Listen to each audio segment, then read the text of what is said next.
നമ്മുടെ ഒരു സൺഡേ ആണ് ഈ വീഡിയോയിൽ കാണുന്നത്. നമ്മൾ ആദ്യം പോയത് തുളുവന്നൂർ അമ്പലത്തിലാണ്. അവിടെ മഹോത്സവമായിരുന്നു. നമ്മൾ ഉച്ചയാകുമ്പോഴാണ് പോയത്. വീട്ടിൽ നിന്ന് തിന്നിട്ട് പോയതുകൊണ്ട് എന്തായാലും അവിടെ നിന്ന് തിന്നിട്ടില്ല. ഞായറാഴ്ച കൊണ്ട് തന്നെ ഫുഡ് കഴിക്കാൻ നല്ല തിരക്കായിരുന്നു. അമ്പലത്തിന് ചുറ്റം വയ്ക്കുമ്പോഴാണ് പെട്ടെന്ന് സൗണ്ട് കേട്ട് നോക്കിയത്. അപ്പോൾ അവിടെ ഒരു ആന ഉണ്ടായിരുന്നു.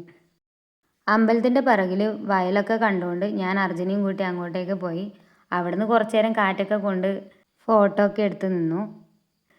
പിന്നെ സിനിമക്ക് പോകണം പറഞ്ഞിട്ട് ഇവൻ എന്നെ പിടിച്ചുകൊണ്ട് പോയതാണ്. ഞാൻ വീട്ടിൽ പോയിട്ട് ഡ്രസ്സെല്ലാം മാറ്റിയിട്ടാണ് പോയത്. അർജുൻ ഡ്രസ്സൊന്നും മാറ്റിയിട്ടൊന്നുമില്ല. ഇവിടെ മൊത്തം സ്റ്റൈലാക്കിയിട്ടാണ് പോയത്. നമ്മൾ സിനിമ കാണാൻ പയ്യന്നൂർ അർച്ചന തിയേറ്ററിലാണ് പോയത്. മമ്മൂട്ടിയുടെ ബ്രഹ്മയുഗാന്ന് കണ്ടത്. സിനിമ നമുക്ക് ഇഷ്ടപ്പെട്ടിന്. അതിനുശേഷം നമ്മൾ ഫുഡ് കഴിക്കാൻ വേണ്ടി പഴയങ്ങാടിയേക്ക് പോയി. ഒരു പെരി പെരി അൽഫാമും ഒരു നോർമൽ അൽഫാമും പിന്നെ മന്തി റൈസും ആണ് നമ്മൾ പറഞ്ഞത്. നോർമൽ അൽഫാമായിരുന്നു കുറച്ചുകൂടി നല്ലതായി തോന്നിയത്. പിന്നെ നമ്മളധികം ഫുഡ് കഴിക്കാൻ പഴയങ്ങാടിയിലേക്കാണ് വരാറ്. നമുക്ക് പയ്യന്നൂരിൽ നിന്ന് പഴയങ്ങാടിയേക്ക് കുറച്ച് പോകാനുള്ളത് കൊണ്ട് തന്നെ അതാകുമ്പോൾ ഒരു കറക്കുമായി ഫുഡടിയുമായി. അതുകൊണ്ടാണ് അങ്ങോട്ടേക്ക് വെച്ച് പിടിക്കുന്നത്. പിന്നീട് നമ്മൾ പോയത് കാപ്പാട്ട് പെരുങ്കളിയാട്ടം കാണാനാണ്. അവസാനത്തെ 2 ദിവസം മാത്രമേ നമ്മൾ പോയിട്ടുള്ളൂ. 28 വർഷത്തിന് ശേഷമാണ് ഇവിടെ ഇപ്പോൾ പെരുങ്കളിയാട്ടം ഉള്ളത്. ഇതിന് മുന്നേ ഞാൻ ജനിക്കുന്നതിന് മുന്നേ ആയിരിക്കും ഉണ്ടായിട്ടുണ്ടാവുക. ഇനിയൊരു 28 വർഷം കഴിഞ്ഞാൽ ഇത് കാണാൻ പറ്റും. അതുകൊണ്ടാണ് നമ്മൾ കാണാൻ പോയത്.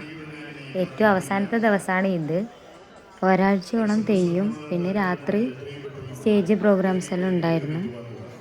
39ഓളം തെയ്യങ്ങൾ ഇവിടെ ഉണ്ടായിരുന്നു. തെയ്യത്തിന് മുടിയഴിക്കാൻ സമയമായതുകൊണ്ടാണ് തൊടാനൊക്കെ ആൾക്കാർ കുറഞ്ഞത്.